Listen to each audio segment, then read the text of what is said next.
चल रहा है मंगलाचरण के साथ डाला का स्वाध्याय। तीन भुवन में सार वीतराग विज्ञानता, शिव स्वरूप शिव का नमः त्रियोग समारिके। तीनों योगों को संभाल करके तीनों लोकों में सारभूत जो वीतराग विज्ञानता है उसको नमन करते हुए उसे प्राप्त करने की भावना आते हुए चलेंगे तृतीय ढाल के 11 नंबर के श्लोक पर। जो व्यवहार सम्यक दर्शन कहा गया कि जिनेंद्र भगवान निष्परिग्रही गुरु और दया युक्त धर्म को धारण करना, यही व्यवहार सम्यक दर्शन है। इसे 8 अंग के साथ में पालन करना चाहिए, यानी पूर्ण रूप से शुद्ध सम्यक दर्शन को पालन करने की प्रेरणा दी गई है। अब आगे बताते हैं कि सम्यक के 25 दोष और 8 गुण कौन से हैं। सम्यक दर्शन तो हो गया, अर्थात अपनी आत्मा की दृष्टि समीचीन बन गई, तो दृष्टि तो सम्यक दृष्टि बन गई, दर्शन सम्यक दर्शन बन गया। तो उस सम्यक दर्शन को पाकर प्राणी सम्यक दृष्टि बन गया। अब निरतिचार निर्दोष सम्यक दर्शन कैसा हो, तो उसके दोषों को जाने और गुणों को पहचाने, ताकि दोषों का त्याग कर सकें और गुणों को ग्रहण कर सकें। वसुमतिटारि निवारि त्रिषठता, षट अनायतन त्यागो, शंकादिक वसुदोष विना संवेगादिक चित पागो, अष्ट अंग अरुदोष 25 तीन संक्षेप कहिए, बिन जाने ते दोष गुणन को कैसे तजिए गइए। अगर हम दोषों को नहीं जानेंगे तो उनका त्याग कैसे करेंगे, निर्दोष कैसे बनेंगे, गुणों को नहीं जानेंगे तो उन्हें ग्रहण कैसे करेंगे। इसलिए दोष और गुण दोनों ही चीजें यहाँ पर बताई जा रही हैं। वसु मद, वसु माने 8, मद माने अहंकार, मान। 8 प्रकार के मदों को, मान को, जिन्हें घमंड कहते हैं, उनको छोड़ना है, उनको टालना है। इन्हें सम्यक दर्शन को निर्दोष रखना है तो 8 मदों को नहीं करना पड़ेगा। ज्ञानम पूजाम कुलम जातिम बलम रिद्धिम तपोवपो, अष्टावाश्चित्य मानित्वम स्मय माहुर्गत स्मया। समंत भद्र स्वामी ने 8 मदों के नाम बताए। ज्ञान, पूजा, कुल, जाति, ज्ञानम पूजाम कुलम जातिम बल मद, रिद्धि मद, तप मद और शरीर मद, काय मद। इस प्रकार से 8 प्रकार के अहंकार जो हैं उनको छोड़ना चाहिए। कोई अहंकार अच्छा नहीं है। तमाम गुणों को धारण करता हुआ भी रावण वह मान में, अहंकार में आकर के उसने जानता था मैंने परिस्त्री का हरण किया है, दोष है, लेकिन उसका ईगो सामने आ जाता है और इतना इगोइस्ट बन गया वो कि जानते हुए भी दोष का पालन किया। अहंकार में आकर उसने सीता को राम के हवाले नहीं किया, तो उसका क्या हाल हुआ जानते हैं आप। ऐसे ही ज्ञान का, कुल का, जाति का, बल का, शरीर का, इन सब का मद जो है बुरा है, इसलिए उसको छोड़ना चाहिए, क्योंकि सम्यक दर्शन को निर्दोष बनाना है। त्रिशठता निवारी, त्रिशठता, शठता माने मूर्खता। तो देव मूर्ता, गुरु मूर्ता, लोक मूर्ता नाम से 3 मूर्ताएं हैं। तो कितने हो गए? 8 मद और 3 मूर्ता, 8 और 3 11 हो गए। षट अनायतन त्यागो और 6 हैं अनायतन। कुगुरु, कुदेव, कुशास्त्र और इनके मानने वाले, ये 6 अनायतन। आयतन माने स्थान, और अनायतन माने अच्छे स्थान तो नहीं है जिनके निमित्त से आत्मा का अहित होता है। तो ये 6 अनायतन, तो 11 और 6 कितने हो गए? 17 हो गए।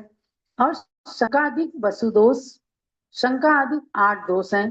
शंका, कांक्षा, विचिकित्सा, अन्य दृष्टि, संशय, संस्तव, ये सब 8 जितने 8 अंग हैं, इन्हीं के उल्टे 8 दोष हैं, वो शंकाधिक दोष कहलाते हैं। और निसंकित, निकांक्षित, निर्विचिकित्सा, ये अंग कहलाते हैं, गुण हैं। तो 17 और 8 कितने हो गए? 25 हो गए। ये 25 दोष त्याग करना है। अर्थात हे भव्यात्माओं, 8 मदों को छोड़ो, 3 षटता, 3 मूर्ताओं को का त्याग करो, निवारण करो, 6 अनायतन को भी छोड़ो, यानी सच्चे देव साथ गुरु का स्मरण करो, उनकी संगति करो, और शंका अधिक 8 दोष जो हैं उनको छोड़ करके, और फिर क्या होगा? संवेग अधिक चित्त पागो, मन को प्रसन्न, संवेग, अनुकंपा, आस्तिक्य, इनके द्वारा मन को एकदम पवित्र बनाना है, शांत रखना है मन को, संसार के दुख से डरना है अपने को, आस्तिक के जिनेंद्र भगवान के वचनों पर आस्तिक बुद्धि रखते हुए श्रद्धा करना है, अनुकंपा करना है प्रत्येक प्राणी के ऊपर, जीवधारी प्राणी के ऊपर दया करना। तो ये गुण जब दोष हटेंगे तो गुण अपने आप आ जाएंगे। तो कह रहे चित्त पागो, चित्त को पाग लो, मतलब उसको बिल्कुल लगा लो। जैसे किसी वस्तु को चाशनी में पाग दिया जाता है तो वो पकवान बन जाता है, ऐसे ही इन प्रसन्न, संवेग, अनुकंपा, आस्तिक्य की चाशनी के अंदर आत्मा को पागो, ऐसा पाग बना करके उसके अंदर चिपका दो, माने फिर मीठी मीठी बन जाएगी आत्मा। तो ऐसे शब्दों में हमें पंडित दौलत राम जी ने सुंदर रूप में समझाया है कि आपको 25 दोषों को त्याग करके अपनी आत्मा को शुद्ध बनाना है।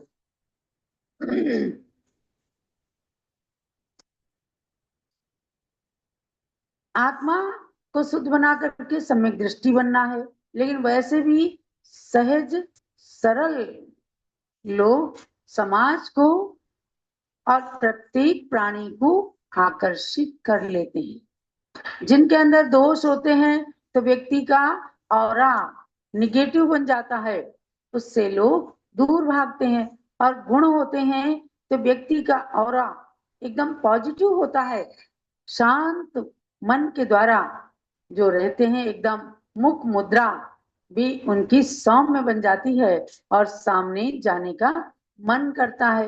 क्या संसार में 2 तरह के प्राणी होते हैं, एक तो होते हैं बड़े एग्रेसिव होते हैं कि जरा सा कोई बात आई एकदम अपना गुस्सा दिखा दिया, कहते हैं ना कि इसकी नाक पे तो गुस्सा रखा हुआ है, और भ्रकुटी तन जाती है, माथे पर सल बन जाती हैं। तो ये निगेटिव ऊर्जा की बात है।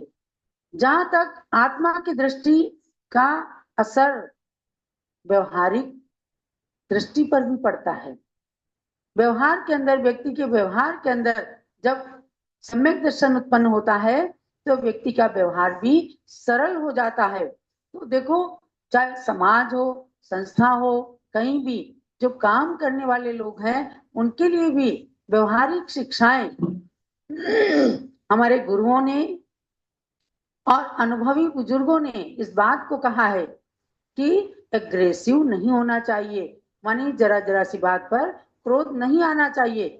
यदि आपको समाज में लोकप्रिय बनना है, किसी संस्था के लोकप्रिय पदाधिकारी बनना है, सदस्य बनना है, तो अपने सिर के ऊपर तो आइस फैक्ट्री रखिए, माने सिर को ठंडा रखिए, है ना। आइस फैक्ट्री का मतलब क्या है? कोई आपकी सिर के ऊपर कोई बर्फ की फैक्ट्री थोड़ी लग जाएगी, लेकिन आइस फैक्ट्री माने एकदम शांत रखने का भाव रखें, यानी कि ठंडा रखें, सिर को ठंडा रखें, और सिर के ऊपर आइस फैक्ट्री रखें, और मुख के अंदर क्या रखें? Sugar factory. मुख के अंदर शुगर फैक्ट्री खोल लें। तो शुगर फैक्ट्री कैसे? दिन रात मिश्री रखो अपनी जेब में, और मुंह में घोल लिया करो। नहीं, ये है कठोर और साम्य परिणति, यानी एग्रेसिव होना कठोरता का परिचायक है, और उससे आप कभी भी किसी को अट्रैक्ट नहीं कर सकते, या अपना स्थान कहीं भी बनाया नहीं जा सकता। यदि व्यवहार सम्यक दर्शन आत्मा को उच्च स्थान पर पहुंचाने वाला है, तो व्यवहारिक दृष्टि और अपना मधुर और कटु व्यवहार लोगों को इस तरह से करता है, चाहे तो निगेटिव छाप छोड़ दें और चाहे पॉजिटिव छाप छोड़ दें। तो सिर पर आइस फैक्ट्री रखना और मुख में शुगर फैक्ट्री, माने मस्तक को ठंडा रखना और अपनी जबान को मीठी रखना। तो अच्छा बोलना, हित मित प्रिय वचन बोलने के लिए कहे गए हैं। तो ऐसे करके मीठी वाणी को बोल करके और आत्मा की दृष्टि को अच्छी रख करके व्यवहार सम्यक दर्शन और व्यवहारिक जीवन को जीने वाला जीव इन गुणों को प्राप्त कर सकता है, दोषों का त्याग कर सकता है। क्योंकि कह रहे हैं अष्ट अंग अरु दोष 25 तीन संक्षेपों कहिए। इनको संक्षेप से अब हम आगे कहेंगे कि 8 अंग क्या है और 25 दोष क्या है। तो उनको जब तक कहेंगे नहीं, बिन जाने ते दोष गुणन को कैसे तजिए गई है। अगर हम जानेंगे नहीं दोषों को और गुणों को, तो कैसे छोड़ेंगे और कैसे ग्रहण करेंगे। इसलिए अपने को व्यवहार सम्यक दर्शन का तो देखो पता नहीं है। आत्मा को सच्चे रूप में आत्म स्वरूप में के अंदर फिट कर लेना, ये तो निश्चय सम्यक दर्शन है। लेकिन व्यवहार सम्यक दर्शन भी निश्चय सम्यक दर्शन की प्राप्ति में कारण है। इसलिए पहले व्यवहार सम्यक दर्शन, जिसे हम जान सकते हैं, जिसका थर्मामीटर अपने पास है। निश्चय सम्यक दर्शन का थर्मामीटर हमारे पास नहीं है, वह तो केवल ज्ञानियों के पास है। वही बताएंगे कि हमारे अंदर निश्चय सम्यक दर्शन है कि नहीं है। लेकिन व्यवहार सम्यक दर्शन जरूर जाना जा सकता है। कई लोग जहां जाते हैं वहीं अपना सिर पटक देते हैं, माने जहां जाते हैं उसी को मानने लगते हैं। लेकिन जो निर्दोष वीतरागी सर्वज्ञ और हितोपदेशी गुण से संयुक्त अरहंत भगवान हुए हैं, उनकी वाणी के ऊपर शंका नहीं करना, यही सम्यक दर्शन होता है। जन्म देकर बताती माँ जनक तेरे पिता ये हैं, उन्हें ही हम पिता कहते, नहीं कुछ शंका करते हैं। हमने तो नहीं देखा हमारे पिता कौन है। माँ बताती है ये तेरे पिता हैं, ये तेरे सारे सगे संबंधी हैं, ये तेरी दादी है, तेरे दादा हैं। तो उन रिश्तों को जब संतान जानती है तो उन रिश्तों को मानती है, उसे ही पिता कहती है। संतान जिसे माँ बताती है उस पर शंका नहीं करते हैं। तभी माता पिता दोनों का हमको प्यार मिलता है, तभी परिवार से रिश्तों का भी संबंध जुड़ता है। सम्यक दर्शन कैसा होता है। जिनवाणी हमारी माँ है। जैसे माँ के दूध को कोई बच्चा छान के नहीं पीता। किसी ने आज तक माँ के दूध को छाना है क्या? गाय के भैंस के दूध को छाना जाता है, लेकिन माँ के दूध को कभी कोई छान के नहीं पीता। बच्चा जन्म लेता है और उसका मुंह तत्काल माँ के स्तन से लग जाता है, और वह माँ का शुद्ध खरा दूध पी करके अपने को हृष्ट पुष्ट बनाता है। तो यही तो मात जिनवाणी हमें हर क्षण बताती है तीर्थंकर पिता सबके उनकी वाणी बताती है। यही माँ जिनवाणी है, यानी माँ के रूप में जिनवाणी है। तो मत छानो माँ का दूध, अर्थात माँ जिनवाणी का दूध, उसकी वाणी को आपको छानना नहीं है, बस शंका दूर करके उस पर श्रद्धान करना है। अगर कहा है तत्वार्थ श्रद्धानम सम्यक दर्शनम, तो हम जाने तत्व क्या है, पदार्थ क्या है, यही हमारा सम्यक दर्शन है। क्योंकि तीर्थंकर सबके पिता हैं, जगत पिता त्रैलोक के पिता, उन्होंने हमें जो बताया है बस उस पर श्रद्धान करना है। इनकी वाणी के एक अक्षर पे भी शंका नहीं करना। अंक अंग निशंकित की पहचान ये श्रद्धा कराती है। ऐसा जो श्रद्धान है, जिनेंद्र भगवान की वाणी का एक एक अक्षर श्रद्धान के योग्य है। चंदनामती करो गौरव, जैन कुल में जन्म पाया। देव गुरु शास्त्र का श्रद्धान करना अब हृदय भाया। अतः अब देर नहीं करके वचन जिन मन बसाना है।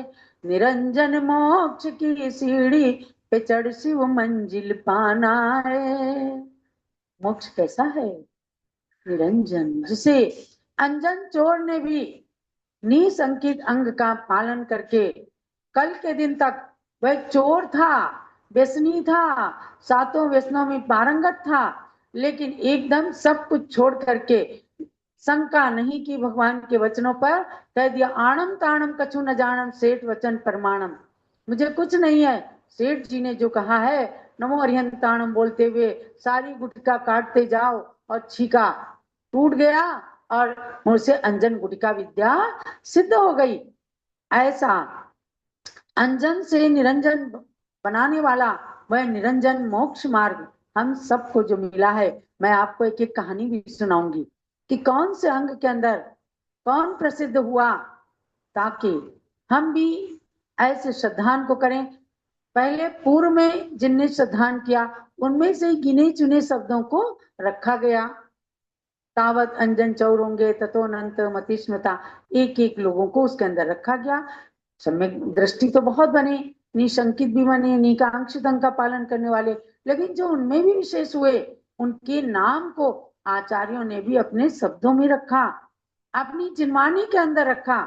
हम भी ऐसे बन जाएं कि आगे आने वाले काल में तीर्थंकर भगवान की दिव्य ध्वनि से या मुनियों के द्वारा, अवधिक ज्ञानियों के द्वारा हमारे नाम भी उस दृढ़ता के अंदर उच्चारित किए जाएं। तो भव्यात्माओं, आज आपको हमने 25 दोषों के बाद बताई है।